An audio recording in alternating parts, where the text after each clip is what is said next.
하나님 말씀 요한복음 10장 14절에서 15절 말씀 되겠습니다.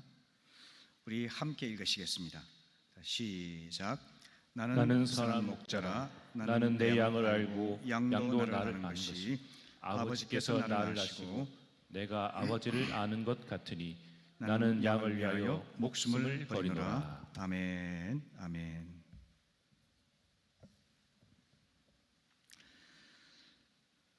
어버이주일을 맞아서 오늘은 목자와 양이라는 제목으로 하나님 말씀을 전하고자 합니다. 목자와 양이라는 표현은 성경 전체에 걸쳐서 하나님과 그의 백성 그리고 부모와 자녀의 관계를 아름답게 나타내주는 은유적인 표현입니다. 시편 23편 1절에서 여호와는 나의 목자시니 내게 부족함이 없으리로다 이렇게 노래하고 있죠. 이 시를 쓴 다윗은 하나님께서 나의 목자이심으로 나는 조금도 부족함이 없이 안전을 누리고 풍성한 삶을 누린다고 고백하고 있는 것입니다. 하나님께서 목자이시고 나는 그분의 양이기 때문이죠. 신약 성경에서도 오늘 읽었던 본문 요한복음 14장 14절 15절에서 우리 예수님께서 말씀하시죠. 나는 선한 목자이며 나는 내 양을 알고 또 양도 나를 아는 것처럼 내가 아버지를 아는 것과 같아 라고 말씀하시면서 나는 양을 위하여 목숨을 버리노라 이렇게 말씀하십니다. 선한 목자 되신 주님께서 우리를 아시고 우리를 돌보아 주시고 심지어 우리를 위해서 목숨을 버리시는 사랑을 선언하고 계신 것이죠.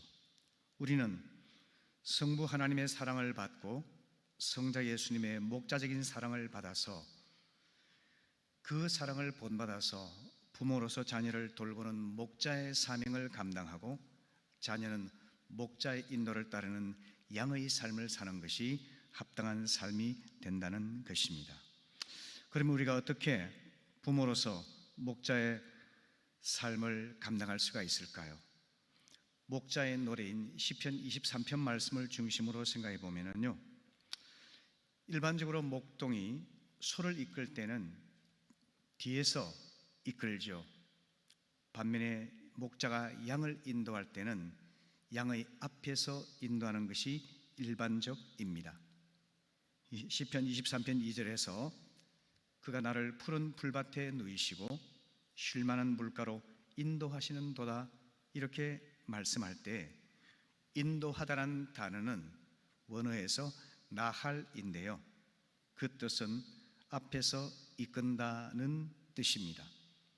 목자는 일반적으로 양떼 앞에서 양들의 방향을 이끌어 가는 것이죠. 그래서 쉴 만한 물가로 푸른 풀이 있는 곳으로 시원한 그늘이 있는 곳으로 인도해서 맑은 물을 마시고 싱싱한 꿀을 먹고 쉼을 얻어서 원기를 회복하여 건강히 지내게 하는 것입니다. 바로 이것은 목자이신 하나님께서 양인 우리를 인도하시는 일반적인 방식이죠. 그처럼 가정 목자인 부모가 자녀의 앞에서 앞서가면서 삶의 본을 보이는 것, 이것이 바로 나할 리더십인 것입니다. 우리 자녀는 부모의 말투와 표정과 행동과 습관과 가치관을 자연스럽게 배워가죠. 여러분, 개를 잘 아실 겁니다. 개는 자녀에게 똑바로 걸어가라고 명령하면서 자신은 비뚤어지게 걸어간다면 따를 수 있는 자녀가 과연 누가 있을까요? 우린 종종 빨간 개처럼 그렇게 그릇된 가르침을 줄 때가 있지 않습니까? 유명한 김구 선생의 애송시로 알려져 있는 식구, 눈 덮인 들판을 걸어갈 때 모름지기 함부로 걷지 말라.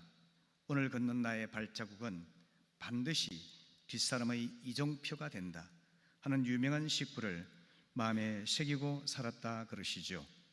우리 부모님들도 함부로 비틀비틀 걸어가지 말고 우리 후세대, 특별히 자녀에게 본을 보이는 삶을 통해서 영향력을 발휘할 수 있기를 바랍니다. 종종 우리는 문제아이를 이야기하지만 실제적으로 문제아이는 없고 문제 부모만 있다 하는 것이 성경의 정답입니다. 재산을 물려주려고만 하지 말고 하나님을 경외하는 여러분 자신을 자녀에게 유산으로 물려줄 수 있기를 바랍니다. 그럴 때 우리 부모를 따라서 우리 자녀들은 이렇게 말할 것입니다. 우리 부모님이 주님을 본받고 따른 것처럼 저도 우리 부모님을 따라서 하나님을 섬기겠노라, 이렇게 말이죠. 두 번째 부모의 역할은 시편 23편 3절을 보시면은 자기 이름을 위하여 의의 길로 인도하시는도다, 이렇게 표현하고 있는데요. 이때 인도라는 단어는 낙하인데요. 낙하는 양의 옆에서 인도하다 하는 뜻을 가지고 있습니다.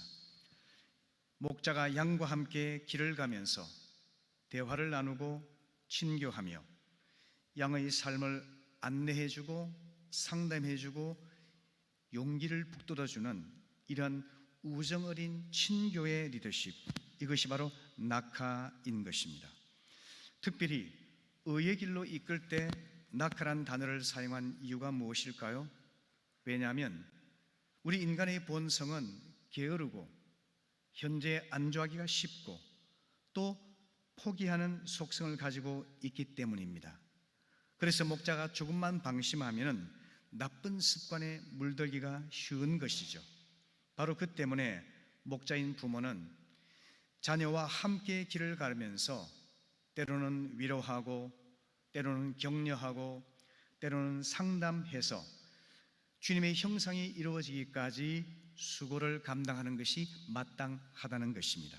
이것이 바로 양의 옆에서 인도하는 목자의 역할입니다. 세 번째는 양의 뒤에서 이끌어가는 것인데요.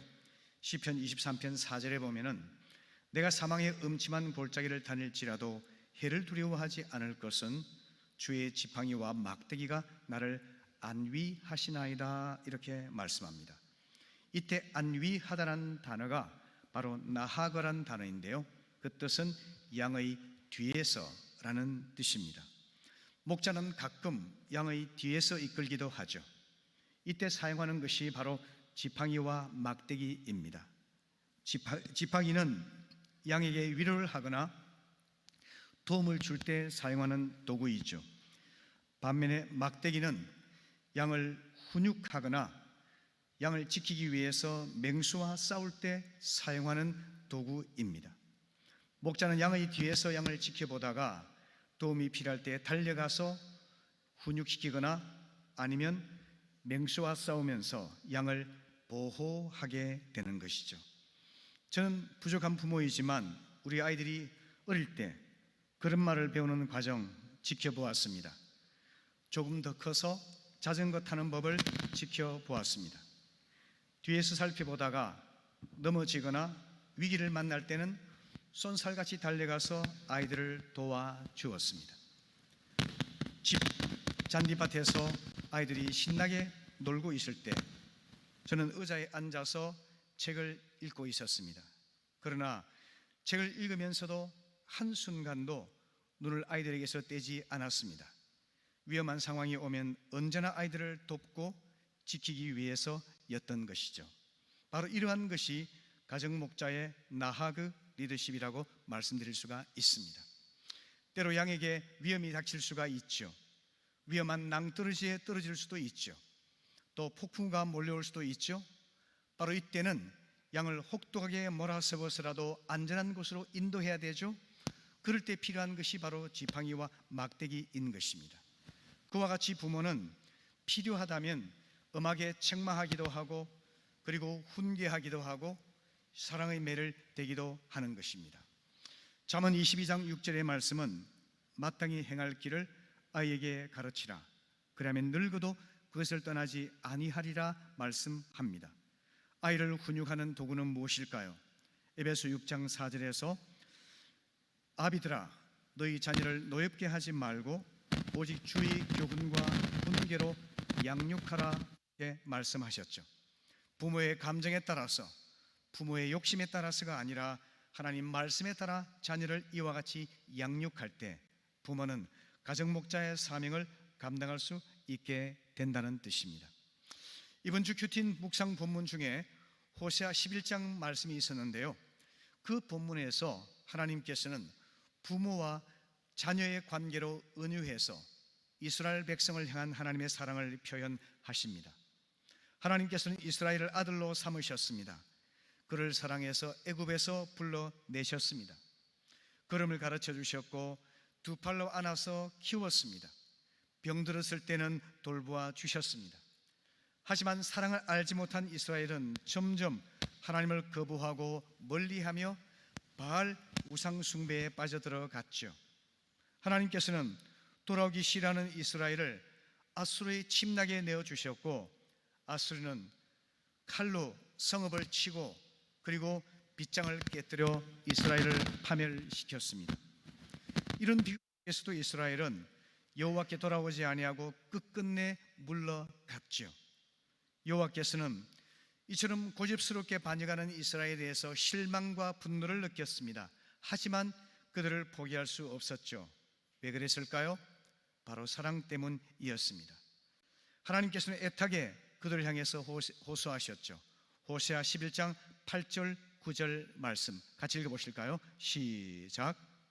오늘 이 말씀처럼 하나님께서는 포기하지 않는 사랑으로, 그들의 멸시를 견디는 사랑으로 끊을 수 없는 사랑을 보여주시고 계시죠. 특별히 마음에 깊은 감동을 주는 것이요, 하나님께서 아드마와 스보임처럼 너를 포기할 수 없고 버리지 않겠다라고 하는 말씀인데요, 지도를 보시게 되면은 이 두 작은 마을은 소돔 고모라가 멸망할 때 함께 멸망했던 마을이죠. 하나님께서 소돔 고모라를 멸망시킬 때 그 분노하셨던 대로 너희를 함께 멸망시키지 않겠다는 그 마음을 표현하고 있죠. 이것이 바로 오늘 우리가 읽었던 요한복음 10장 15절 양을 위해 목숨을 버리시는 선한 목자의 사랑이죠. 그 사랑을 본받아서 우리 부모님들은 자녀 앞에서, 자녀 옆에서, 그리고 자녀 뒤에서 자녀를 위해서 사랑을 마다하지 않습니다. 그것이 우리 부모님의 포기할 수 없는 사랑, 끊어지지 않는 사랑, 심지어 자기의 목숨도 내어놓는 그런 사랑인 것을 우리 자녀들 마음 깊이 깨달아서 우리 함께 우리 주님의 뜻을 이루어갈 수 있기를 바랍니다. 그 다음에 이제 부모를 향한 우리 자녀의 자세는 어떻게 될까요? 오늘 우리 자녀들이 마음에 잘 담아서 들으시기를 바랍니다. 그것은 너무나 잘 알고 있는 평범하지만 분명한 진리입니다. 순종과 공경이죠. 우리 부모님은 우리 생명을 창조주 하나님께로부터 전달해 주신 매개자이십니다. 그런 점에서 부모님은 가정에서 하나님을 대신하여 우리를 보살펴 주시는 하나님의 대리자인 것입니다. 바로 이 때문에 부모님 말씀을 경청하고 순종해야 한다 말씀하고 있는 겁니다. 에베소 6장 1절부터 3절 말씀에서 자녀들아 주 안에서 너희 부모에게 순종하라. 이것이 옳으니라. 내 아버지와 어머니를 공경하라. 이것은 약속 있는 첫 계명이니 이로써 내가 잘되고 땅에서 장수하리라. 이렇게 말씀하십니다. 특별히 약속 있는 첫 계명이란 뜻은 무슨 의미일까요? 이것은 인간 생활에 관한 모든 법칙 중에서 첫째로 중요한 법이 부모를 공경하는 법이라고 하는 것입니다. 그래서 부모님께 효도를 하는 것은 모든 인간관계의 근본이 된다는 것입니다. 역으로 불효하는 자는 어떤 면에서 성공하고 유명한 사람이 되었다 할지라도 실패한 인생이 될 수밖에 없다는 것입니다. 여러분, 하나님께 반역하는 죄의 전형은 어떻게 나타나느냐 하면 부모를 거역하는 죄로 나타납니다. 그래서 말세의 징조가 부모를 거역하는 것이라고 말하고 있죠. 디모데후서 3장 1절부터 2절 말씀 같이 읽어볼까요? 자, 시작. 너는 이것을 알라. 말세에 고통하는 때가 이르러 사람들이 자기를 사랑하며 돈을 사랑하며 자랑하며 교만하며 비방하며 부모를 거역하며 감사하지 아니하며 거룩하지 아니하며 자기를 사랑하고 돈을 사랑하고 세상을 사랑하는 가운데 부모를 거역하는 것이 말세의 징조라고 경고하고 있습니다. 그러므로 자녀 여러분, 부모님 말씀을 잔소리로 여기지 마시기를 바랍니다. 캐캐 묵은 소리로 여기지 마시기를 바랍니다. 즐겁게 들으시기를 바랍니다. 그리고 순종하시기를 바랍니다. 때로 마음이 내키지 않을 때도 있죠. 그럴 때도 이해되지 않을 때도 있죠. 그럴 때도 따를 수 있기를 바랍니다. 그리고 부모님을 공경하시기를 바랍니다. 웃으면서 우리가 지금 이야기를 나누고 있습니다. 자, 공경한다는 것은 뭘까요? 예의를 갖추어서 말하는 겁니다. 그리고 부모님의 인격을 존중하는 것입니다. 그리고 부모님을 존경하는 것입니다. 이와 같은 자세로 우리가 말하고 행동할 때 우리 부모님 마음을 행복하게 할 수 있고 보람을 느끼게 하실 수가 있는 것입니다. 이런 자녀에게는 하나님이 분명히 약속하셨어요. 장수와 풍성한 삶의 약속입니다. 영원토록 변하지 않는 하나님의 이 약속을 여러분 마음에 새기셔서 거룩한 이기주의자가 되시기를 바랍니다. 장수와 풍성한 복을 누리기 위해서 여러분 부모님께 순종하시고 공경하시기를 바랍니다. 아멘이십니까? 아멘. 네. 두 번째는 부모님의 신앙을 이어받는 것입니다. 우리가 잘 알고 있는 룻기는 베들레헴에 살던 나오미가 흉년을 피해서 모압 땅으로 이민을 갔다가 다시 베들레헴으로 돌아오는 이야기이죠. 살기 위해 정착한 땅에서 나오미는 오히려 죽음을 경험하고 말았습니다. 남편이 죽었습니다. 그리고 갓 결혼한 두 아들마저 얼마 안 가서 죽고 말았습니다.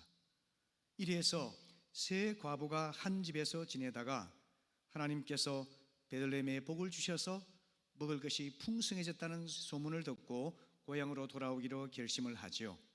나오미가 두 며느리와 함께 길을 가다가 생각을 해보니 젊은 그들의 앞날이 떠올랐습니다.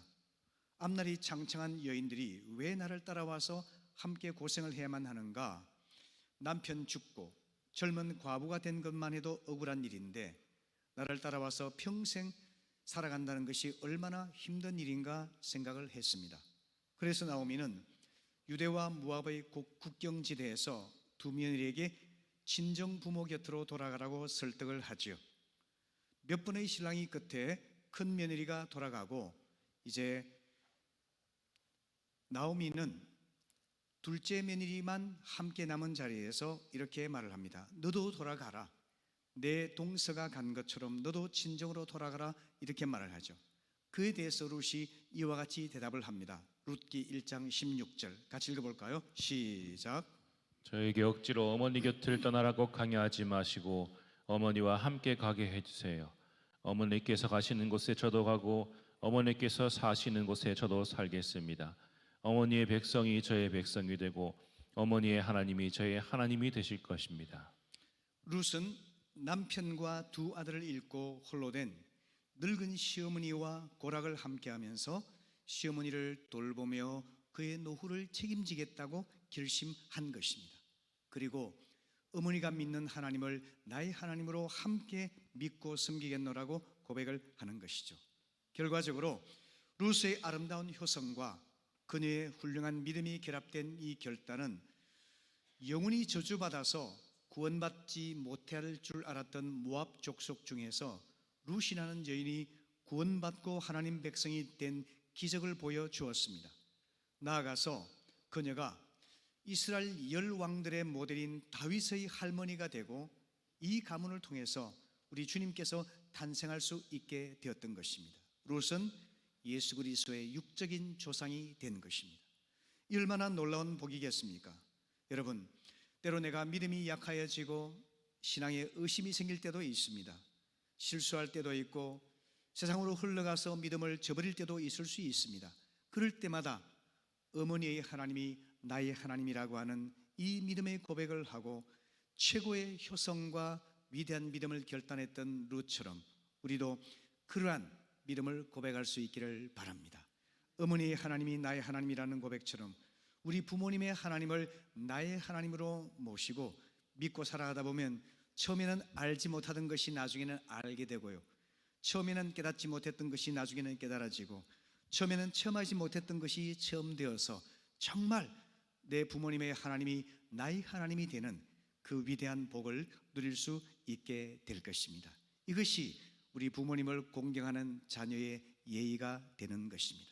마지막으로 부모님의 연약함을 용납하는 것입니다. 창세기 9장 20절 이하의 말씀에 보게 되면은 노아가 농사를 짓고 그 이후에 포도주를 마시고 취해서 벌거벗은 채 잠자고 있던 장면을 보여주고 있는데요, 그럴 때 그의 아들 함은 아버지의 하체를 보고 자기 형제들에게 가서 아버지를 조롱하고 비난하는 말을 했습니다. 반면에 셈과 야벳은 아버지의 하체를 덮어주고 아버지의 하체를 보지 않았고 아버지의 그 실수와 허물을 덮어주었던 것을 우리는 봅니다. 여러분, 당대 의인이었던 노아도 연약해서 실수했습니다. 우리의 모든 부모님들이 부족함이 있고 실수할 수 있다는 사실도 함께 기억하시기를 바랍니다. 포도농사를 마친 후에 포도주를 마시고 취해서 벌거벗고 깊은 잠을 자게 되다가 자기의 벌거벗은 모습을 아들들에게 보이는 연약함과 실수를 했던 그 노아처럼 우리 부모님도 그럴 수 있다는 사실을 기억하시기 바랍니다. 함은 술에 취해서 벌거벗고 자는 아버지의 수치스러운 모습을 보고 형제들에게 소문을 내고 아버지를 비난했었죠. 반면에 셈과 야벳은 아버지의 허물을 덮어주었지 않습니까? 이 이야기는 부모를 공경하는 또 다른 원리를 보여주고 있는데요, 부모를 공경하는 사람들은 부모님이 실수하거나 부족한 모습을 보였거나 잘못을 했을 때에 그것을 비난하고 불평불만하는 것이 아니라 허물을 덮어주는 것입니다. 어느 누구도 완벽한 부모는 없기 때문 그것을 기억하시기를 바랍니다. 그런데 부모를 공경하지 않는 자녀는 종종 부모의 잘못을 덜추어내고 신랄하게 비판하기도 하죠. 이유가 무엇입니까? 그들이 교만하기 때문입니다. 부모보다 젊고 더 많이 배우고 더 똑똑하고 훌륭하다고 착각하기 때문에 그런 행위를 하는 것입니다. 여러분, 부모가 비록 단점이 있고 실수가 있어도 용납하고 허물을 덮어드리는 것이 자녀의 본분입니다. 하나님 외에 완전한 존재는 아무도 없습니다. 우리 부모님 중에도 완전한 부모님은 없습니다. 그러므로 부모님의 연약한 점을 인정하고 부모의 허물을 덮어주는 그 자녀가 부모를 공경하는 자녀인 것입니다. 자녀 여러분, 혹시 여러분의 부모님에게서 술이나 도박이나 다른 중독 등의 문제가 있는 사람이 있습니까? 돈을 잘 벌지 못해서 늘 가난하게 살아와서 마음이 위축되어 왔습니까? 부모의 배움이 부족하거나 어떤 신체 장애가 있는 분도 있습니까? 혹은 분노를 조절하지 못해서 감정을 폭발시키는 인격적인 결함이 있는 부모가 있습니까? 그런 걸로 인해서 마음이 위축되고 열등감과 피의식이 생기고 분노가 있을지라 할지라도 하나님께서는 여러분의 부모님을 통해서 여러분의 생명을 허락하신 것입니다. 은혜의 매개자가 된 것이 부모임을 기억하고 우리 부모의 부족함을 인정하고 허물을 덮어주고 그리고 부모를 공경하는 자세를 갖게 되시기를 바랍니다. 그러할 때에 우리 자녀는 부모를 공경하는 자의 누릴 복을 마음껏 누리게 될 것입니다. 이런 복이 우리 모든 부모님들과 자녀에게 함께 있으시기를 축복합니다.